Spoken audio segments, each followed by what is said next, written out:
Assalamualaikum warahmatullahi wabarakatuh. Salam rahayu, salam sejahtera bagi kita semua. Mugi Allah paling rahmat dan keberkahan bagi kita semua. Amin ya rabbal alamin. Nah, kali ini saya akan membagikan sebuah amalan Jawa kuno untuk mengabulkan hajat dan rezeki yang berlimpah serta ilmu yang bermanfaat, terutama di bidang kerezekian.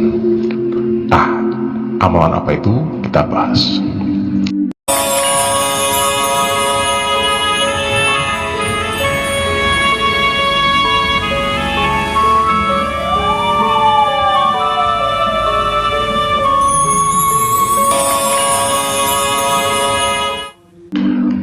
Dahulu orang Jawa juga mengamalkan lelaku ataupun yang namanya rapalan yang bersifat pepujan marang Gusti Allah, Tuhan semesta alam, pangeran akhir jagat, yang berfungsi untuk meminta kerezekian. Nah, rezeki ini bisa dinilai dari 4 unsur. Nah, nanti akan kita bahas juga ya. Dungone apa toh? Nah, dungonya doa untuk meminta rezeki itu seperti ini. Zat sifatullah, zat ingkang moho agung, zat ingkang maringi urip pira, zat ingkang marai banyu mili, suwun rezeki, nyuwun badan ira badan sehat, rezeki lancar, ingkang donga maring jenengan Gusti ingkang moho agung, la ilaha illallah. Nah, doa itu adalah doa orang Jawa, di mana dahulu Islam sudah masuk dan menyatu dengan diri orang Jawa, tetapi doa itu sebenarnya ada di dalam bacaan kita sholat, tetapi dalam kulturnya masyarakat Jawa ini tidak bisa langsung diberikan bacaan ini, karena zaman dahulu dalam media dakwah pendekatannya ada doa-doa ini.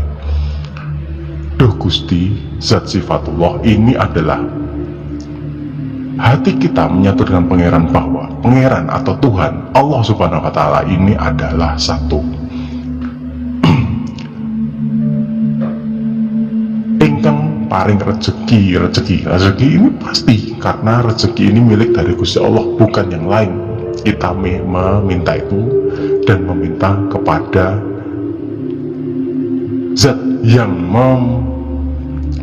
memberikan kita hidup, bukan kepada zat yang lain.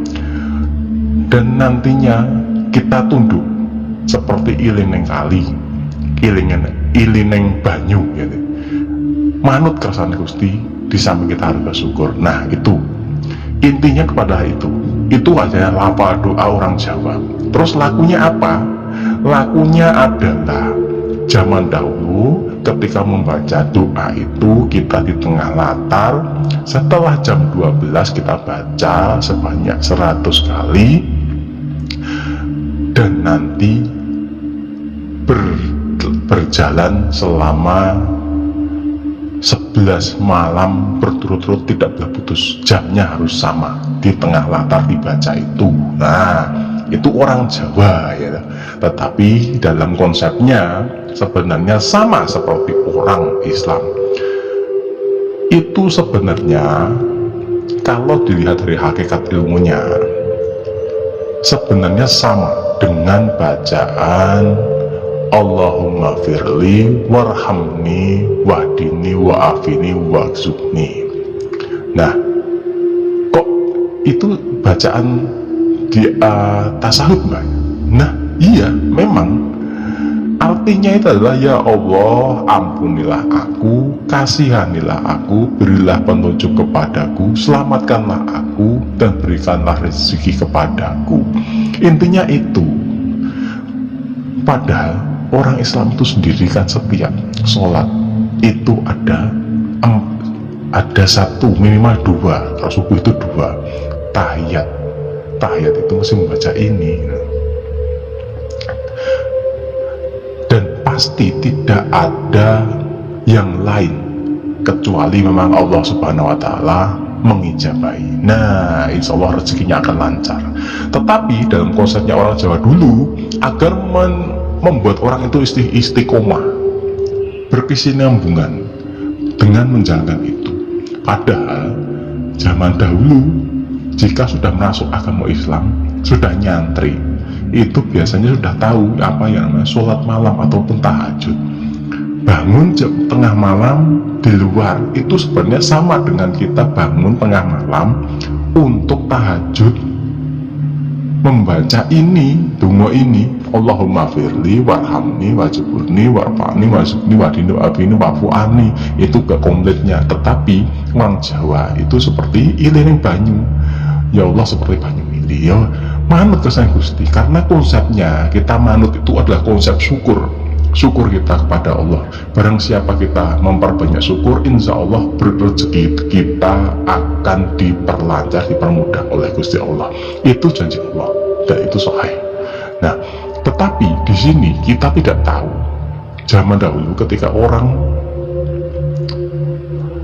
ataupun kiai atau ulama ataupun para wali zaman dahulu menerapkan konsep dakwahnya lewat media ini agar orang itu mengenal, cinta, dan nantinya akan melihat siapa toh yang memberikan agama ini. Intinya seperti itu. Nah, tidak salah toh.